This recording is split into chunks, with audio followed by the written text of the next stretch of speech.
Hey guys, this is Marcus with TribeAuto, and I just wanted to go over something with you today that a lot of people know about or maybe don't exactly know how to use, and that is a CARFAX. CARFAX is a good thing, can also be a bad thing. It's important that you know how to read it and what to look for. So we're going to show that to you today. We're going to switch over here to the computer. We're going to pull up some different CARFAXs. We're going to go through them line by line and look at the things that you need to look for in a vehicle before you purchase it. So here we are at the screen of a CARFAX report. I'm going to go through several because there's some important things you need to know on each one. This is a very common CARFAX report. This is on a now 7-8-year-old vehicle. Over here you get the vehicle information, 2009 Ford Escape. You get the trim package, the VIN number, the engine, and if it's what type of drive it is, rear wheel, front wheel, or all-wheel drive. It's important to note in here, this is good information to match up with any vehicle you're buying. So again, the VIN number is here. You can also look at the trim package. Sometimes somebody will say a car is a certain trim package, like it's a fully loaded whatever, but really that's not the trim package. So it's important to verify the trim package here. Then we can jump over here. This is kind of the meat and potatoes section. You've got your accidents. Any other damage that would have been reported to the car, back in the Midwest and the South, they get hail damage, fire, flood, anything like that reported to an insurance company, that damage would be here. Here you're looking for these 2 green check marks, or actually white check marks in green boxes, and they tell you that that's all clear. This vehicle has had 3 previous owners. There are 5 service records. It has always been a personal vehicle. So 3 previous owners, not a big deal. Everybody's, pushing the 1 owner, 2 owner, 1 owner, 2 owner. Sometimes vehicles get passed down through families. There could be a number of reasons. I've had some of the cleanest vehicles come through here with 4 or 5 owners. So don't discount a vehicle just because it's had more than 1 owner. Again, also we're jumping down to service records. It's absolutely wonderful when the service records are on the CARFAX, but 90% of the time they are not completely on here. And the reason is because service records are a volunteer program. So the mechanic or whoever has serviced the car has to physically go into the CARFAX program online, take their time and log it in. Your Jiffy Lube or your just even standard good corner mechanic probably isn't going to do that. So again, don't let this part freak you out. I mean, if it's been serviced at the dealer or by a mechanic who's put in all the service records, that's great, but it's not necessarily, doesn't mean don't buy the car. It just means have the car checked out. Down here we go to personal vehicle. This is where it'll note where it's been a rental vehicle, or even if the vehicle has been leased. It's fine if the vehicle has been leased. If it's been a corporate car, so it was bought by a company, probably used by a salesperson or a variety of staff there. Again, not necessarily a bad thing. You just need to make sure the car is mechanically sound. This tells us the odometer reading when the car last reported to CARFAX. Down here we get a breakdown of the ownership history. You have owner 1, owner 2, and owner 3. You can see the years in which they took possession of the vehicle. Now this is where if you have a situation where you have 5 owners on a 7-year-old car, you kind of want to pay close attention. If you've got long history between owner 1 and owner 2, and then owner 3, 4, and 5 are all within 6-8 months of each other, might be a vehicle you want to stay away from because why did they dump it so quickly? But if it's just simply a transaction between friends and family or whatever, that's fine too. And there is a way to look into that more, and the dealer can help you do that. Estimated length of ownership, fairly explanatory. Owned in the following states. This is an important area that gets glossed over. Here, this vehicle has always been a California car. It's always good to buy cars from dry states. California, Nevada, Arizona, New Mexico, parts of Texas. You got to be careful in the Midwest where they salt the roads for the snow and things like that. You can run into rust issues. I'm not saying it's necessarily a bad idea to buy a car from one of those areas or a car that has spent time in those areas. It's just important that you lift the car up, have a mechanic look underneath, and do a rust inspection. A lot of cars are garaged, taken care of, and they're fine. But other cars are left outside, driven hard on the roads, and they're not fine. So again, dry states are the best.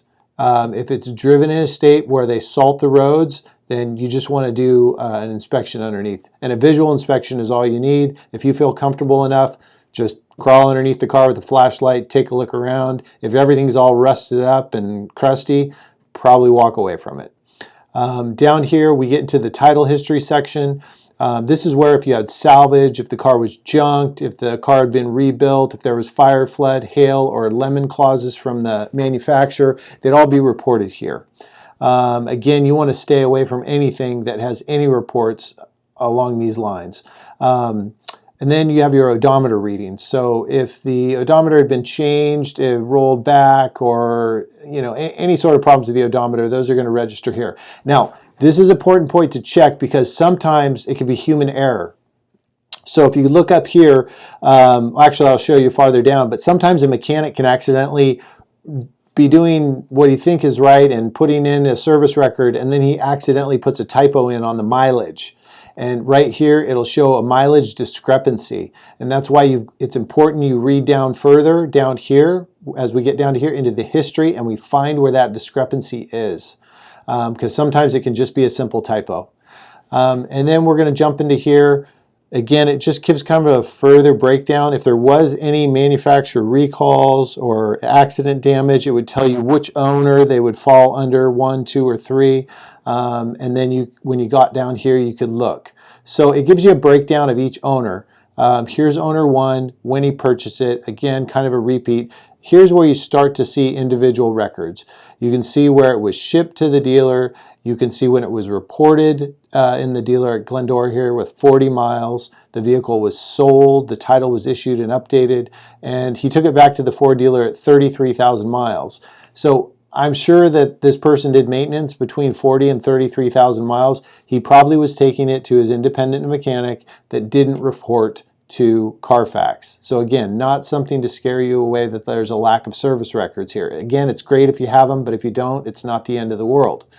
So you can jump down here. We see a bunch of just basic service records. You can see that the vehicle was sold, so it was probably traded in and then sold by the dealer. And then it was purchased again. And then you start to see some service records. You can see here that Pep Boys actually records their own service records. So if you take your vehicles here, that's a good thing.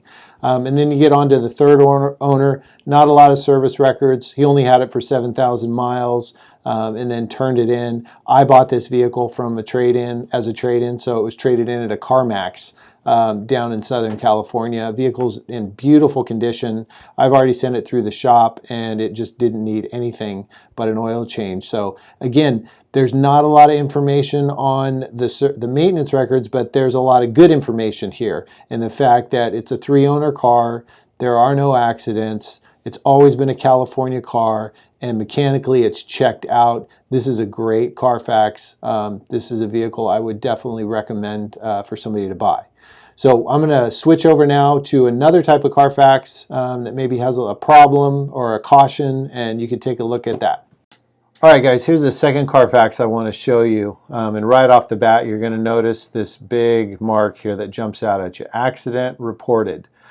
Keep in mind, this is a caution sign. This is what this should mean to you. Certainly there are cars that have been in accidents that are worth purchasing, and there are some that are not worth purchasing. The trick is determining which ones are worth purchasing and which ones aren't. Of course, I always recommend you get a vehicle inspected, but the detail will be in the report. So again, we're going to look at this CARFAX just like we did the other one. We see the accident, 2 owners, there's 1 recall. This is a typical Honda recall. It's the airbag, not a big deal. All recalls can be handled by simply calling the dealer, giving them the VIN number, asking them if the recall has been done. If the recall has not been done, ask them if they will do it. And 99% of the time they will. It doesn't cost you a dime. It's just something that needs to be done. The 19 service records here, always been a personal vehicle, and 70,000 miles on the odometer. But let's dig down since we've already looked at these CARFAXs. Again, we see the accident reported under the first owner section. We scroll down into the first owner detailed history, and here we go. We have it on 1/31/2011. This vehicle was purchased on 9/4/2010. So this accident is less than 5 months old on a new vehicle. Accident happened in California. It was a damage report. The accident reported involving left side impact vehicle involved in a side swipe collision with another motor vehicle. Airbags did not deploy. This is important.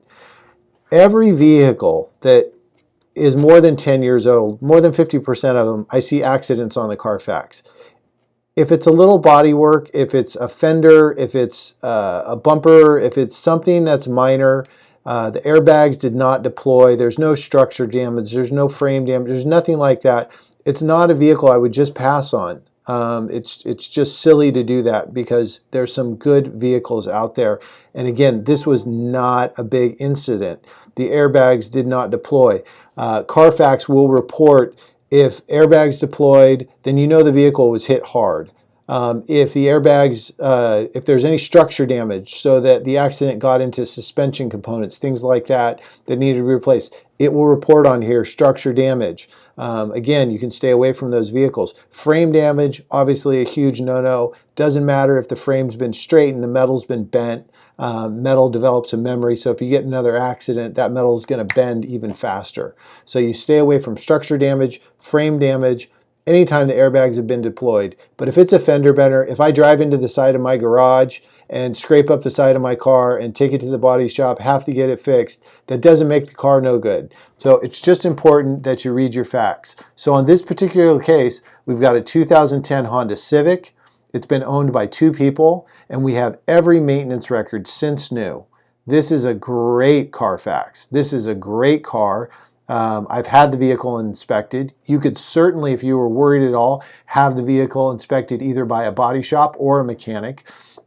But this is a vehicle I would not want to pass up on just because it had an accident on the CARFAX. Now again, if there was airbag deployment, structure damage, or frame damage, I would not purchase any vehicle in that state.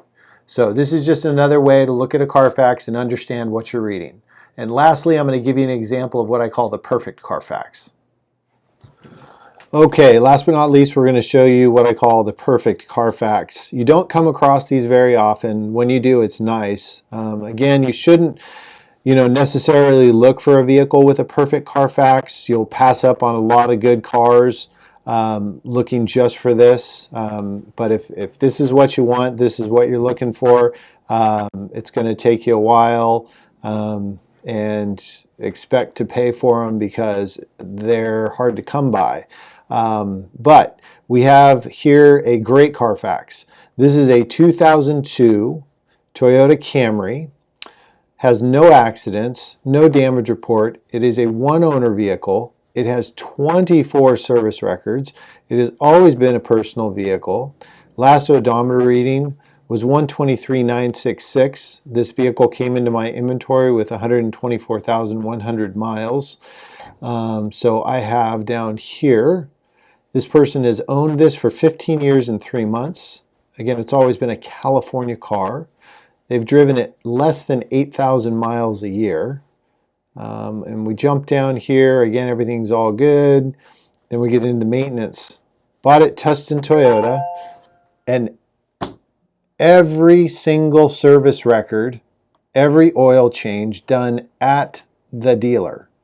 Looks like here's one at a dealer, Cars San Juan Capistrano, but everything else is Tustin Toyota, Tustin Toyota, Tustin Toyota, Tustin Toyota, Tustin Toyota, all the major services. I mean, this car has been maintained at the dealer since day one. This is a picture-perfect CARFAX.